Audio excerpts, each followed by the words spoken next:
kesempatan yang bahagia ini kita akan menjelaskan tentang bagaimana cara pelaksanaan sholat Id di rumah, karena bisa jadi kita tidak bisa melaksanakan sholat Id di lapangan karena ada halangan.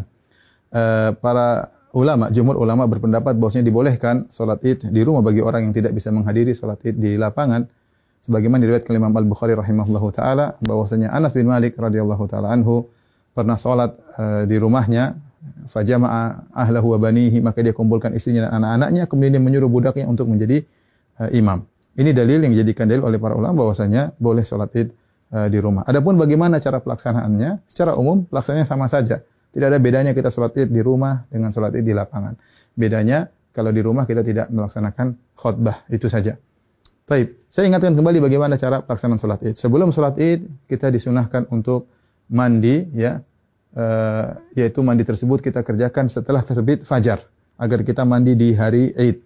Ya, setelah itu kita disunahkan juga untuk makan korma dalam jumlah witir, ya, mau 3, mau 5, mau 7, karena itu sunnah Nabi SAW. Kenapa kita dianjurkan makan korma? Untuk menunjukkan bahwasanya hari tersebut adalah hari Al-Fitr. Al-Fitr secara bahasa artinya berbuka. Idul Fitri artinya hari berbuka, artinya kita sudah tidak puasa lagi. Maka kita tunjukkan bahwasanya kita berbuka. Sebagaimana kita berpuasa karena Allah, kita berbuka juga karena Allah, dan Nabi SAW segera menunjukkan berbukanya tersebut.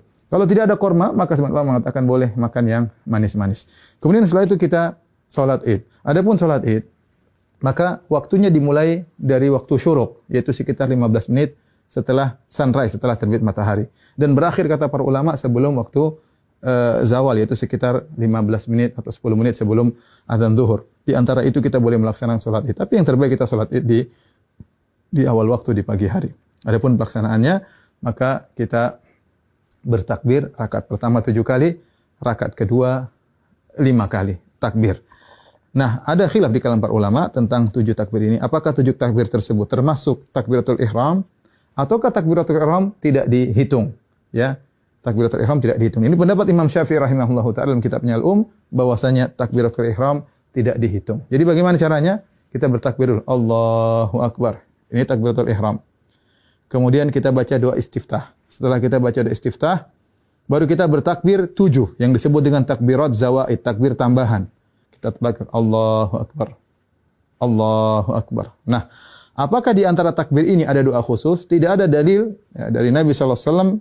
Nabi pernah disebutkan membaca sesuatu di antara takbir-takbir tersebut. Oleh karenanya, pendapat mazhab Maliki tidak ada bacaan. Namun sebagian ulama berpendapat boleh membaca sesuatu seperti mazhab Syafi'i. Kita boleh bertakbir, boleh bertahmid, boleh bertahlil di antara takbir-takbir tersebut. Kita ulangi, kita Allahu Akbar, takbiratul ihram, kemudian kita baca doa istiftah, kemudian kita takbir 7 kali. Allahu Akbar 1, Allahu Akbar 2, ya, Allahu Akbar 3. Antara takbir satu dengan yang lainnya kita ada jeda sedikit, apalagi kalau kita jadi imam, agar makmum di belakang bisa mengikuti kita. Kita lanjutkan Allahu Akbar 4, Allahu Akbar 5, Allahu Akbar 6, Allahu Akbar 7.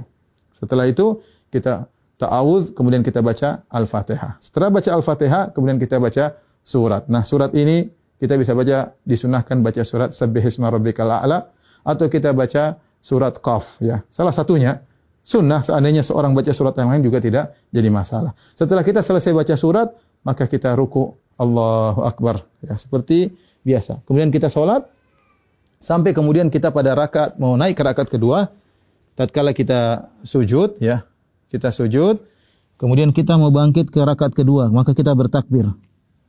Allahu Akbar. Ya. Nah, takbir dari sujud menuju ke rakaat kedua namanya takbir al-intiqal.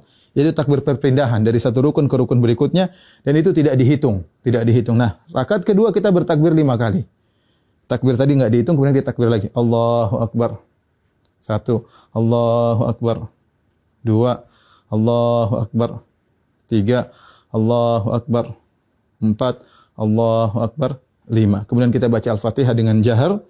Kemudian setelah itu kita baca surat, disunahkan kita baca surat Al-Ghasyiyah atau kita baca surat Qaf, surat Al-Qamar, kita baca surat Al-Ghasyiyah atau kita baca surat Al-Qamar. Kalau tidak, kita baca surat yang lain, tidak jadi masalah. Kemudian kita selesaikan salat kita. Nah, setelah salat, apakah ada khutbah? Jawabannya, Anas bin Malik ketika mengumpulkan anak dan istrinya, beliau tidak berkhutbah. Oleh karenanya, asalnya kita tidak berkhutbah. Namun sebagian ulama seperti Ibn Qasim dari mazhab Maliki mengatakan jika berkumpul banyak orang maka ada yang berkhutbah, maka itu baik. Tidak mengapa, tidak terlarang. Ya. Demikian tata cara singkat ini, semoga bermanfaat bagi kaum muslimin. Semoga Allah menerima ibadah kita. Wabillahi taufiq. Assalamualaikum warahmatullahi wabarakatuh.